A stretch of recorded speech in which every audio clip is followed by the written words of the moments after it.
Greetings, everybody. Welcome back to another amazing semester of community groups. I'm so glad that you're here. Thank you on the outset to the host home, leaders, coordinators, everybody that makes this happen. I want to say thank you because this is a main artery of how we do church. The connectivity, the friendships, just the fun of spiritual growth, and I'm having fun. So in this semester, I want to talk to you. We're going to do a deep dive into the book of Proverbs. And let's just kind of get into it. Let me just say this at the beginning, because this is kind of our whole foundation. Your direction determines your destination. Wow, 4 words. Okay, group's over. I'm just kidding. I need about 6 weeks to deep dive into this so it makes sense. But before I jump into the book of Proverbs, let me tell you a little bit about it. The book of Proverbs and its surrounding books, which is Job, Psalms, and Ecclesiastes, and the scholars call this, the Bible scholars, the wisdom literature. So knowing that and having intelligence means you know things. I know things. But watch this. Having wisdom means you know what to do in various situations. Contrasting difference. So here's my takeaway here. You can be smart without being wise. I hope I didn't hurt nobody's feelings. You can be smart without being wise. And here's what we all know. It comes to the paths that we take. Now, let me interrupt myself for a minute. God, can I be smart and wise? I'm going to try to do that. I want you to try to do that. But it determines the road that you're on, because that's where you're going to end up. Isn't it true? If I head north on the 215 and I just keep going, I'm going to go through Vegas, I'm going to go, and eventually I end up around Canada. Whatever road, whatever highway, whatever path I'm on will determine where I end up. So here's the principle of the path. Your direction, not your intention, determines your destination. I intended to do that. Yeah, but you're on the wrong path. In every area of life, my direction, not my intention, determines my destination, where I'm going to end up. How many times have you been in a conversation with someone who is describing how they got to where they are in life? Maybe it's shipwrecked. Maybe their marriage was blown up. Maybe their kids grew up rebellious or resentful. And as they're describing what led to their failure and their shipwreck and their frustration, you just thought to yourself, well, didn't you see it coming? You see, you can have the best of intentions and end up in the worst situations. When it comes to every area of your life, your direction, I keep repeating myself, but listen to me, Kate. Your direction, not your intentions, not your strengths, thankfully, not our weaknesses, not our hopes, not our dreams, but your direction will determine your destination. I think we all have the propensity for choosing paths that lead us where we do not want to go. I'm going to say inadvertently. Side note, nobody does it on purpose. I'm going to wake up and in life, I'm going to choose the wrong paths, and I hope I end up in shipwrecked. I hope I end up homeless. I hope I end up... No. We don't do that. But the paths that we choose eventually bring us to the destination that sometimes is entirely different from the one we intended to end up at. Again, if I want to head to the Canadian border, I can't take the 10 East because it doesn't go to the Canadian border. But it's going to take me places that are on the 10 East. You see, we shouldn't need someone to connect these dots for us. God help us. Here's what I'm trying to say. If your goal is to drop 2 sizes, you don't be eating lunch at the donut shop. Come on, hello somebody. Although I love donuts, I wish they could, but I know, no, I can't. If you desire to remain faithful to your spouse, you don't linger in online chat rooms with members of the opposite sex. Hello somebody. You see, those aren't pastimes. Those are pathways. They lead you somewhere.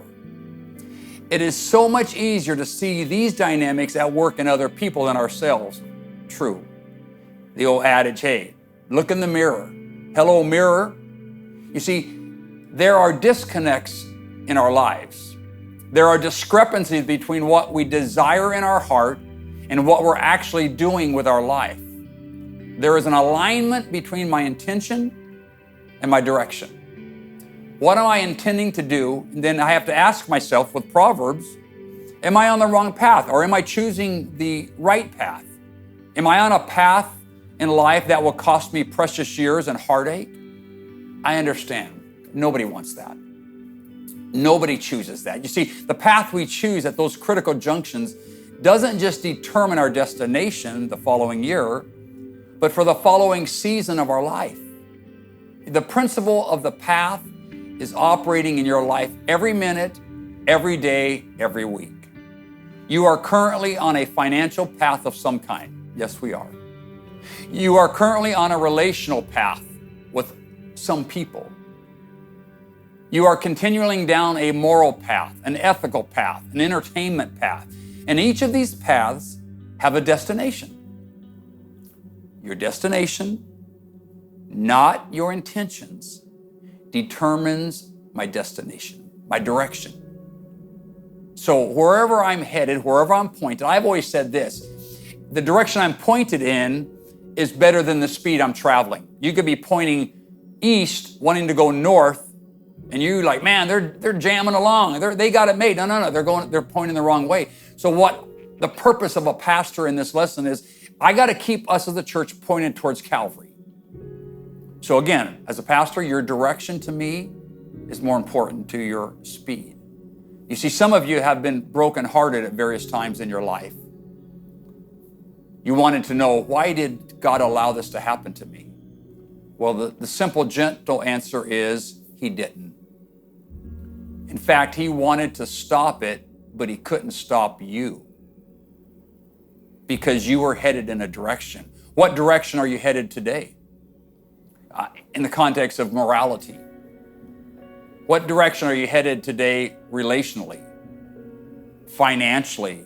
What about in your ministry, your calling, your earmarking to do greatness for God in this life? How do you learn to choose the right path? Good question. I would say get wisdom.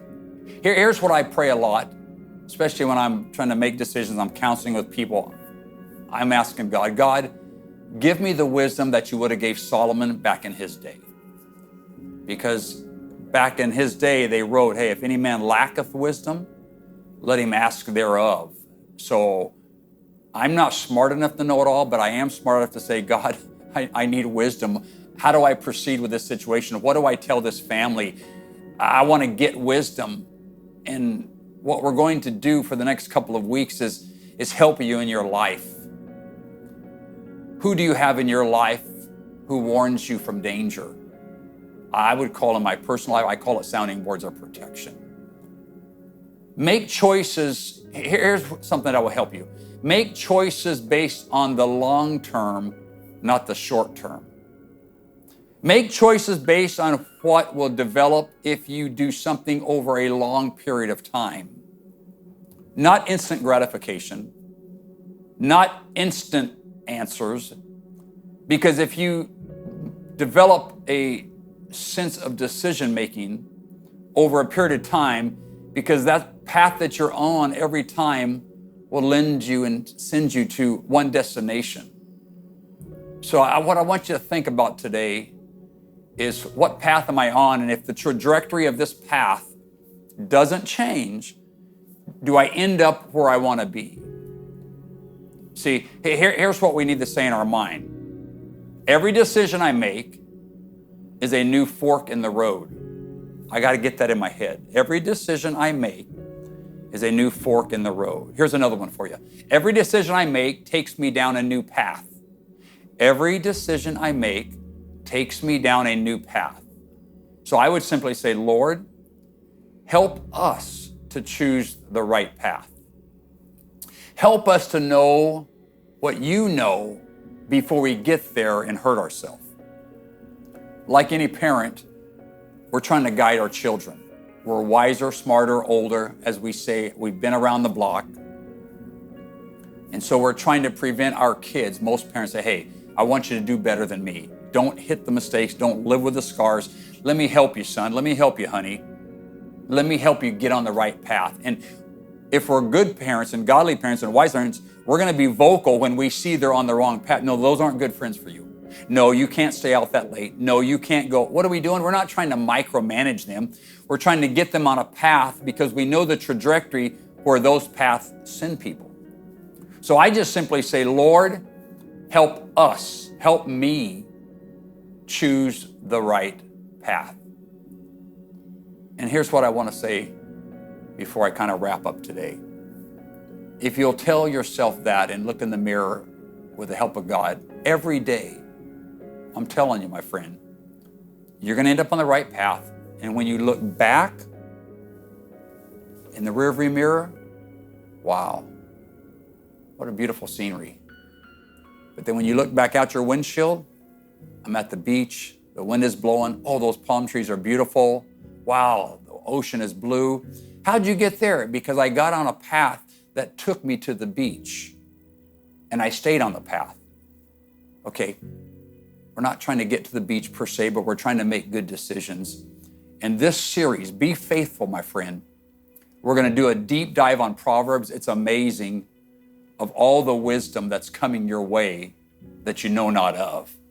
So let's just be faithful. Hey, next week, we're going to talk about what to do if you find yourself on the wrong path. Next week, be faithful. I look forward to seeing you guys. May God bless us all.